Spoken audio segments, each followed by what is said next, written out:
Schedule में से हमारे लिए उन्होंने अपने लिए टाइम निकाला। यहाँ बैठे सभी लोगों को मेरा नमस्कार, मीडिया बंधुओं को हमारा नमस्कार।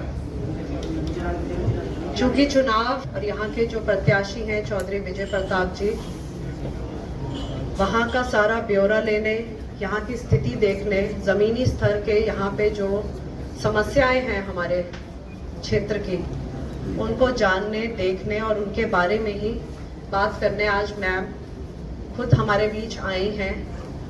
तो पुनः आपका बहुत बहुत स्वागत।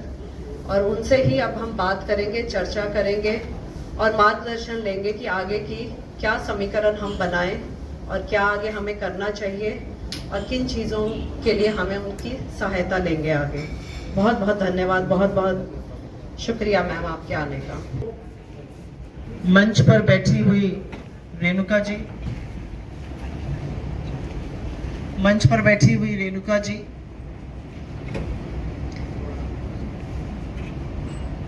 आपका, पूजा जी का सबका स्वागत है। पत्रकार बंधुओं को मेरा नमस्कार।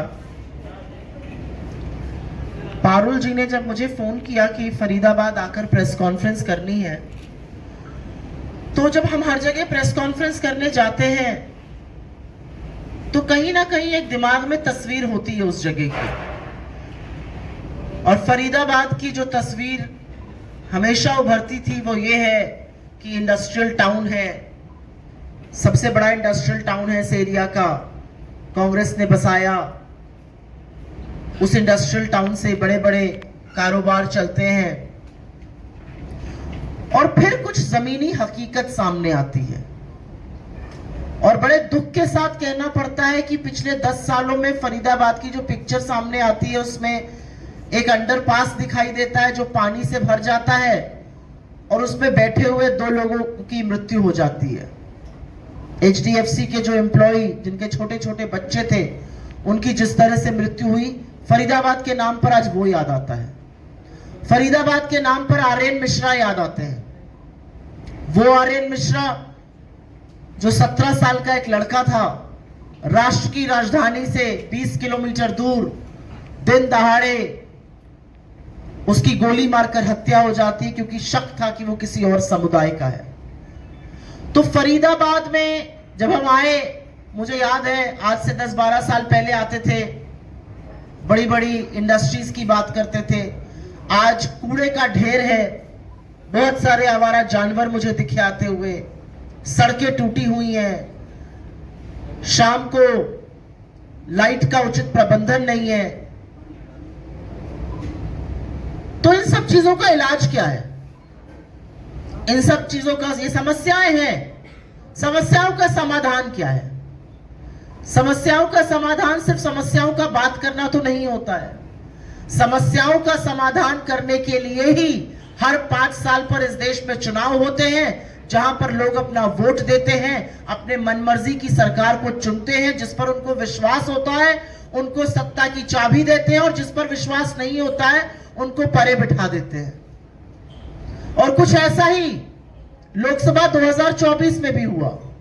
बड़े ढोल ताशे के साथ बताया जाता था 400 पार, और असलियत यह थी कि 240 पहुंचने में लाले पड़ गए। असलियत यह है कि इसी हरियाणा की देवतुल्य जनता ने 5 सीटें बीजेपी की नाक के नीचे से खींचकर बीजेपी को 240 पर बैसाखियों के सहारे लाकर खड़ा कर दिया। और आज फिर से वक्त है, विधानसभा का चुनाव है, फिर से वक्त है बदलाव का। वक्त है फरीदाबाद को वापस उसकी ख्याति दिलाने का, फरीदाबाद की सड़कें बनवाने का, कूड़े उठवाने का, जहां पे नाले खुले पड़े उनको भरवाने का। वक्त है कि फरीदाबाद की जनता एक बार फिर से मुखर होकर फरीदाबाद को वो ख्याति दिलाए जिसके लिए ये NCR का शहर जाना जाता था। फरीदाबाद के बाद नोएडा बना, गुड़गांव बना, आज देखिए वो कहां पहुंच गए और फरीदाबाद कहां है। क्यों फरीदाबाद B ग्रेड रहा? इसके लिए कौन जिम्मेदार है? बहुत सारे ऐसे सवाल हैं जिनका जवाब हमें चुनाव के दौरान ही मिल सकता है। हमारे सामने विजय प्रताप जी जैसे कैंडिडेट हैं हमारे, जो सतत जनता की सेवा में रहते हैं, जिनके परिवार का जनता की सेवा करने का एक लंबा इतिहास है, जो हर वक्त तत्पर रहते हैं कि कैसे वो जनता के सहायक बन सके, चाहे वो कोविड के दौरान हो और उसके बाद। और सामने से एक प्रत्याशी ऐसा है जिसका नाम फरीदाबाद के नगर निगम घोटाले में सबसे ऊपर आता है। सामने से एक वो प्रत्याशी है जिसको टिकट एक अच्छी खासी औरत का 2 बार जीतने के बावजूद टिकट काट कर दिया गया है। तो बीजेपी का असंतोष तो सबको पता है, उनके अंदर की खींचतान भी सबको पता है, लेकिन अब फरीदाबाद को 2 कैंडिडेट्स में चुनाव करना है। एक तरफ अदलखा जी हैं जो फरीदाबाद नगर निगम घोटाले जिसमें तरह तरह के फर्जी वाउचर्स बनाए गए, करोड़ों का घोटाला कर दिया गया, उसके जनक हैं।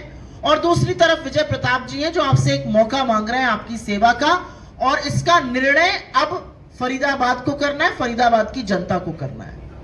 व्यक्ति ऐसा चुनिए जिसको सड़क पर रोककर सवाल पूछ सकिए। व्यक्ति ऐसा चुनिए जिसको किसी भी टाइम दिन में फोन करके अपनी समस्या बता सकिए, और यह विश्वास रहे आपको कि वो आपकी समस्या का समाधान करेंगे। और इसीलिए मैं आपके समक्ष विजय प्रताप जी के लिए वोट मांगने आई हूं, आपके माध्यम से जनता से वोट मांगने का काम कर रही हूं। लेकिन क्योंकि हरियाणा में हूं, तो हरियाणा की जो एक बड़ी पिक्चर है, हरियाणा की जो एक बड़ी तस्वीर उभर रही है, हरियाणा में और क्या हो रहा है, उसके बारे में भी बात करना जरूरी है।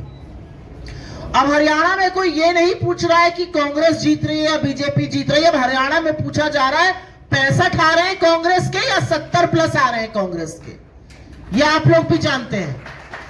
अब हरियाणा में कोई ये नहीं पूछ रहा है कि मुकाबला किसके बीच में है, सबको पता है मुकाबला बीजेपी वर्सेस कांग्रेस है, और कांग्रेस प्रचंड बहुमत से यहां पर सरकार बनाने जा रही है। और इसके बहुत सारे कारण हैं, उन बहुत सारे कारणों में असंतोष है बीजेपी के खिलाफ और विश्वास है कांग्रेस पर।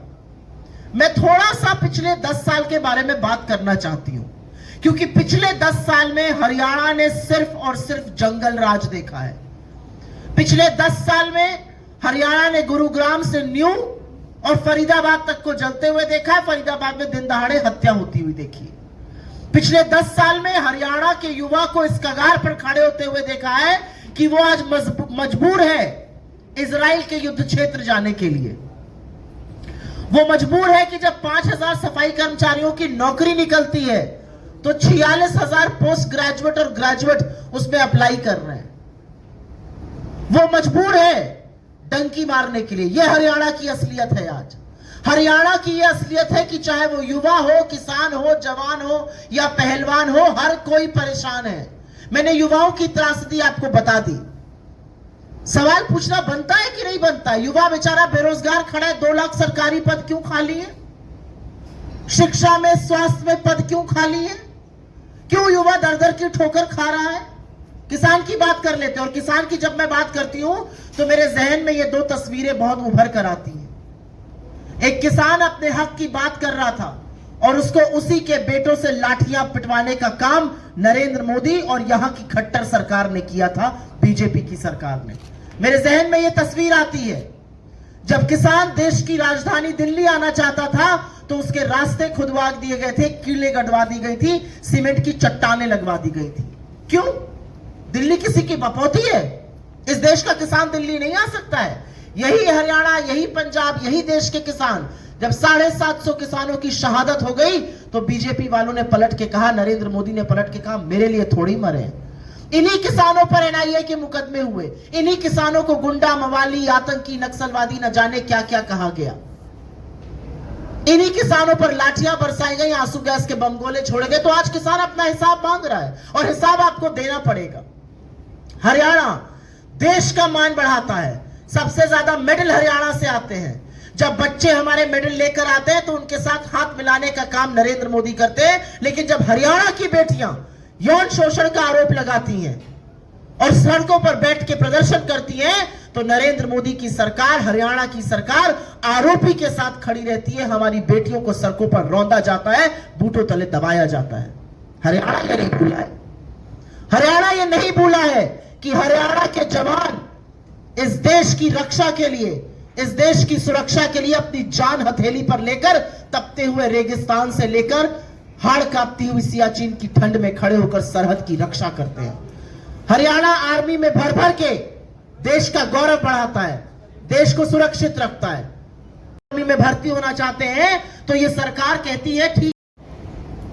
तो हरियाणा हिसाब मांग रहा है, 10 साल के आपके जंगल राज का हिसाब मांग रहा है। 9.5 साल मनोहर लाल खट्टर ने जंगल राज चलाया। जब चुनाव के मुहाने पे हरियाणा आया तो आप हरियाणा का मुख्यमंत्री बदल देते हैं, हरियाणा का उप मुख्यमंत्री बदल देते हैं, हरियाणा का प्रदेश अध्यक्ष बदल के आपको लगता है लोग भूल जाएंगे आपके जंगल राज को। आपकी असलियत यह है कि आपके मुख्यमंत्री सैनी जी अपने क्षेत्र को छोड़कर उनको भागना पड़ा क्योंकि उनको विश्वास है कि वो वहां से हार जाएंगे। असलियत यह है कि वो लडवा से भी हारने जा रहे हैं।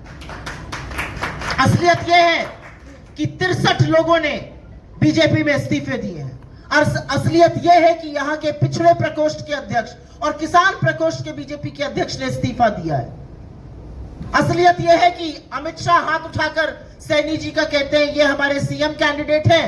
24 घंटे के अंदर अनिल विज जी कहते हैं मैं हूं। थोड़ी देर बाद राव इंद्रजीत जी कहते हैं मैं हूं। इनका ब्राह्मण चेहरा रामविलास शर्मा जी रो रो के घूम रहे हैं और कह रहे हैं मेरी उपेक्षा हो रही है। यह असलियत है बीजेपी की। लेकिन नाम बदलने से, चेहरा बदलने से आपका जंगल राज नहीं छुपेगा और हरियाणा हिसाब मांग रहा है। लेकिन हरियाणा हिसाब मांगते हुए विश्वास भी जता रहा है और वो विश्वास इसलिए जता रहा है कांग्रेस पार्टी पर क्योंकि कांग्रेस की सरकार को उन्होंने देखा है। उन्होंने देखा है कि कैसे कांग्रेस की सरकार में निवेश आया, नौकरियां बनी, बड़ी बड़ी एमएनसीज आई, लोगों को जॉब मिली, लोगों यहां के पहलवानों ने देश का नाम रोशन किया, किसानों की सुख समृद्धि हुई। देखा है हरियाणा ने और हरियाणा फिर से उसी सरकार को चुनने जा रहा है। हरियाणा से हमने कुछ वादे किए हैं और ये कांग्रेस के वादे हैं, ये राहुल गांधी के वादे हैं, ये मल्लिकार्जुन खड़गे के वादे हैं, ये किसी के जुमले नहीं है। और हमारा पहला वादा है कि हम महिलाओं के खाते में 2000 रुपए डालेंगे क्योंकि जब महिला समृद्ध होगी तो सशक्त होगी और सुरक्षित होगी। हमने राजस्थान में 500 रुपए का सिलेंडर दिया और अब हम ये हरियाणा में भी करने जा रहे हैं। हम बुढ़ापा पेंशन, दिव्यांग पेंशन और विधवा पेंशन को बढ़ाकर 6000 रुपए करने जा रहे हैं। हम ओपीएस बहाल करेंगे जो हमने राजस्थान में भी किया, छत्तीसगढ़ में भी किया और हिमाचल में भी किया। हम युवाओं के भविष्य को सुरक्षित करने के लिए 2 लाख सरकारी नौकरियां तुरंत भरेंगे और अग्निवीर को उखाड़ फेंकेंगे। हम हर परिवार की खुशहाली के लिए 300 यूनिट बिजली फ्री देंगे। हम 25 लाख तक की एक हेल्थ योजना लाने जा रहे हैं जो हम राजस्थान में लाए थे, चिरंजीवी योजना। उसमें किसी भी परिवार को 25 लाख तक की हेल्थ सहायता मिलती है किसी भी इलाज के लिए। हम गरीबों को छत देंगे, 100 गज का प्लॉट देंगे, 3.5 लाख की लागत से 2 कमरों का मकान बनाने की बात कर रहे हैं। किसानों से हमारा वादा है लीगल एमएसपी की गारंटी का। हम पिछड़ों के अधिकार की बात कर रहे हैं और इसीलिए हमें पूरा विश्वास है कि हरियाणा की जनता हम पर अपना विश्वास जताएगी, हमें चुनेगी और हरियाणा को फिर से प्रगति की ओर, खुशहाली की ओर अग्रसर होगा।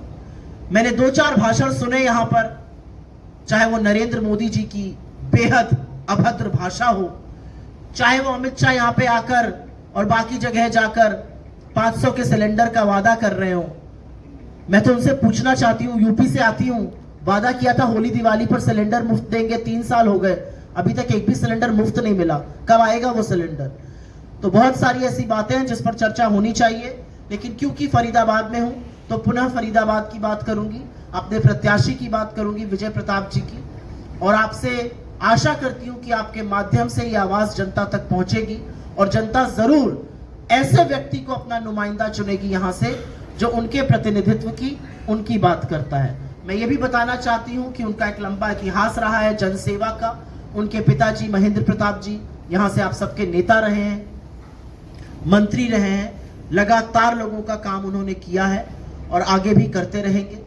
आप सबसे, हरियाणा की देवतुल्य जनता से मेरा आग्रह है और मुझे यकीन है कि आप कांग्रेस के हाथों को और मजबूत करिएगा। आपके सवालों का स्वागत है। 40 टिकटार्थी होते हैं, टिकट एक ही को मिलता है, दूसरे को बुरा भी लगना स्वाभाविक है, दूसरे के अंदर ये इच्छा भी हो सकती है कि वो चुनाव लड़े। लेकिन जिस तरह से बक्कल खोलकर प्रतिशोध भाजपा में चल रहा है, ऐसा कांग्रेस में नहीं चल रहा है। हमारे जो सीरियस कैंडिडेट्स थे जिनको टिकट नहीं मिला, हमारी नेताओं ने, हमारे शीर्ष नेतृत्व ने ना जाके उनसे बात करी है, उनको समझाया है, उनको मनाया है और हम एक साथ होकर चुनाव लड़ रहे हैं। उसके बाद भी अगर कोई इंडिपेंडेंट होकर लड़ रहा है तो मुझे पूरा विश्वास है कि जीत कांग्रेस प्रत्याशियों की ही होगी। ये चुनाव ना बहुत बाइपोलर हो गया है। ये चुनाव कांग्रेस बनाम भाजपा है और इसमें कांग्रेस पार्टी का पलड़ा इतना भारी है कि बीजेपी का शीर्ष नेतृत्व हरियाणा में रैली करने को तैयार नहीं है। यूपी के ही लखीमपुर में एक निर्वाचित महिला का चीरहरण हुआ था। यूपी के ही ब्रजभूषण हैं, यूपी के ही कुलदीप सिंह सेंगर थे उन्नाव के जो दोषी पाए गए। यूपी के ही रामदुलार गोंड थे जो नाबालिग बच्ची के यौन शोषण के दोषी पाए गए, उसके रेप के। तो मुझे ऐसा लगता है कि बजाय बाकी शहरों में जाकर नफरत फैलाने के, अगर यूपी के मुख्यमंत्री थोड़ा यूपी पर ध्यान दे दें तो महिलाएं बच्चे वहां सुरक्षित हो जाएंगे, युवाओं के लिए थोड़ी नौकरियां बन जाएंगी। असलियत यह है कि शिक्षक भर्ती में सबसे बड़ा घोटाला यूपी में हुआ, आरक्षण पर सबसे ज्यादा प्रहार यूपी में हो रहा है। असलियत यह है कि जब राहुल गांधी संविधान को उठाकर आंख में आंख डाल के भारतीय जनता पार्टी की ललकार करके ये कहते हैं कि आरक्षण की 50% लिमिट को हम हटाएंगे और जातिगत जनगणना कराएंगे, तो उसकी मुखालफत तो बीजेपी के लोग, योगी जी जैसे लोग करते हैं। मेरा अपना मानना है कि योगी जी थोड़ा यूपी पर ध्यान दें तो ज्यादा अच्छा रहेगा। यूपी बद से बदतर होता जा रहा है।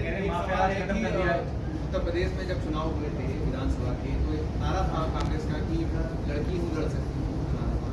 हरियाणा में खासतौर से फरीदाबाद की जो विधानसभा सीटें उसमें महिला कैंडिडेट्स का थोड़ा सा अभाव दिख रहा है। इसका क्या कारण रहा कि यहाँ मुझे लगता है सिर्फ हरियाणा में ही नहीं, हमारी देश की राष्ट्रीय राजनीति में, हमारी देश की राज्य की राजनीति में महिलाओं की बहुत कमी है। मुझे ये खुशी है कि इस ऑडियंस में बहुत महिलाएं हैं, मेरे साथ मंच पर मेरे अतिरिक्त 2 महिलाएं हैं, लेकिन मैं इस बात से बिल्कुल सहमत हूं कि ज्यादा से ज्यादा महिलाएं राजनीति में होनी चाहिए।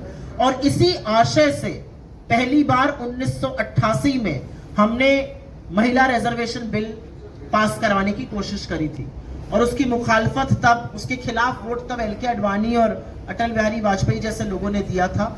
और अब जो बिल पास कराया गया है वो तो महिलाओं के साथ सबसे बड़ा छल है, क्योंकि उसमें यह बोला गया है कि आरक्षण तब होगा जब डिलिमिटेशन होगा, परिसीमन होगा, परिसीमन तब होगा जब जनगणना होगी। जनगणना कब होगी ये तो बूझो जाने वाली बात है। 2019 में होनी थी, 24 आ गया, 5 साल से कोई इसके बारे में बात नहीं करता है। महिलाओं को छलने का काम किया गया है। लेकिन मैं आपकी इस बात से बिल्कुल सहमत हूं कि महिलाओं की ज्यादा भूमिका होनी चाहिए। उसी के मद्देनजर एआईसीसी का कांग्रेस ने अपना कॉन्स्टिट्यूशन रायपुर के अधिवेशन में बदला और 50% हमारे जो पदाधिकारी हैं वो SC, ST, OBC, माइनॉरिटी और महिलाएं हैं। 50 वर्ष से कम लोगों के लिए हमने कॉन्स्टिट्यूशन इसीलिए बदला जिससे महिलाओं को भूमिका मिले। तो मेरा अपना मानना है कि जितनी ज्यादा महिलाएं राजनीति में होंगी उतना अच्छा रहेगा और मैं आशा करती हूं अपनी ही पार्टी से, दूसरों से भी, कि ज्यादा से ज्यादा महिलाएं आएंगी। कांग्रेस ने उसमें से आप यहाँ पर है ना, हमारे सामने जनता में तो नहीं है, आपको जनता भी तो सुनना चाहती होगी। मुझे लगता है कि जो अर्बन टाउन होते हैं, और मैं सिर्फ इसलिए कह रही हूँ क्योंकि आप लोगों की बड़ी भूमिका होती है इसमें, आप लोग पत्रकार हैं, आपके माध्यम से हमारी आवाज पहुंचती है। आज के युग में, और मैं बहुत ईमानदारी से कह रही हूँ, मैं राजनीतिक परिवार से आती हूँ, मैंने भारतीय राजनीति को बदलते हुए देखा है। मेरे पिता MP रहे, MLA रहे, और मैंने देखा है कि किस तरह से चुनाव प्रचार भी बदला है। मैंने भी चुनाव लड़ा, चुनाव प्रचार किस तरह से बदला है। पहले संपर्क रैली के माध्यम से, जहां पर मेले लगते थे वहां पर, कहीं पर जहां पर बाजार होता था, हम लोग की तरफ कहा जाता है, वहां पर होता था। फिर बहुत सारा प्रचार अब सोशल मीडिया के माध्यम से होता है, मीडिया के माध्यम से होता है, डोर टू डोर संपर्क होता है, बहुत सी ऐसी चीजें होती हैं। हमारा जो चुनाव प्रचार है वो एक हाइब्रिड मॉडल है। हमारे उस हाइब्रिड मॉडल में हम डोर टू डोर प्रचार भी कर रहे हैं, रैलियां भी कर रहे हैं, और उसके अतिरिक्त हम सोशल मीडिया और मीडिया पर भी बहुत प्रखर तरीके से हैं। मेरा अपना मानना है कि यहाँ पर फरीदाबाद, क्योंकि एक अर्बन शहर, अर्बन सीट है, और यहाँ पर सोशल मीडिया का पेनिट्रेशन ज्यादा है, मीडिया का पेनिट्रेशन ज्यादा है, तो शायद वो वाला हिस्सा यहाँ पर ज्यादा दिख रहा है आपको। कोई और सवाल? आपके अनुभव से एक संबंधित एक सवाल है। आपको जो नेशनल डिबेट में हमने बहुत देखा, और अग्रेसिव और बहुत ही प्रोवोकेटिव जो आप प्रवक्ता, जब आपको बीजेपी के सामना होता है तो उस वक्त आप कैसे फेस करते हैं? क्योंकि देखा गया है कि बहुत ज्यादा बीजेपी को फेस करना बहुत इजी है, क्योंकि बीजेपी एक फेक न्यूज की फैक्ट्री है। बीजेपी झूठ के सहारे खड़ी है और झूठ का जो ताश का महल होता है वो 2 मिनट में गिर जाता है। तथ्यों और आंकड़ों से अगर आप बात करिए तो बीजेपी के प्रवक्ता और उनके जो चरण चुंबक एंकर होते हैं वो भाग खड़े होते हैं। मैं सिर्फ तथ्यों से, आंकड़ों से बात करने में यकीन रखती हूं। मेरी लीडरशिप ने मुझे सिखाया है कि मैं ना नफरत उगलती हूं, ना बदतमीजी करती हूं, लेकिन सामने वाला अगर मेरी नेता के खिलाफ, सामने वाला अगर मेरी पार्टी के खिलाफ भद्दी बातें या अनपार्लियामेंट्री बात कहेगा तो मैं 40 सुना के जाती हूं, क्योंकि चक्की का आटा तो हम भी खाते हैं। धन्यवाद। जाति को जो आगे बढ़कर चला रही है, तो इसके लिए क्या कुछ कहना चाहेंगे? देखिए, बीजेपी कहीं पर भी आपको रिपोर्ट कार्ड नहीं देगी। 10 साल नरेंद्र मोदी ने देश में सत्ता चलाई, लोकसभा का चुनाव आया, वो रिपोर्ट कार्ड दे रहे थे या वो मंच से खड़े होकर मुजरा और मंगलसूत्र और भैंस और 2 कमरे में से 1 कमरा लेके भाग जाएंगे, ये कर रहे थे। 10 साल इस देश के प्रधानमंत्री रहे, उनको खड़े होकर बोलना चाहिए था रोजगार पर, उनको बोलना चाहिए था महंगाई पर, उनको बोलना चाहिए था महिला सुरक्षा पर, उनको बोलना चाहिए था आर्थिक असमानता पर, लेकिन कैसे बोलेंगे? 45 साल में सबसे ज्यादा बेरोजगारी उनकी नाक के नीचे, आटा दही पर जीएसटी उनकी सरकार ने लगा दी। असलियत यह है कि महिलाओं के दामन पर हाथ उनके लोगों ने डाला। असलियत यह है कि अडानी का भला करते करते मिडिल क्लास की कमर उन्होंने तोड़ी। तो कहां से रिपोर्ट कार्ड दिखाएंगे? हरियाणा के जंगल राज का कोई रिपोर्ट कार्ड इसलिए नहीं दिखाया जा सकता है क्योंकि अगर रिपोर्ट कार्ड दिखाएंगे तो और बड़े कटघरे में खड़े होकर जनता सवाल पूछेगी। बहुत धन्यवाद आपका।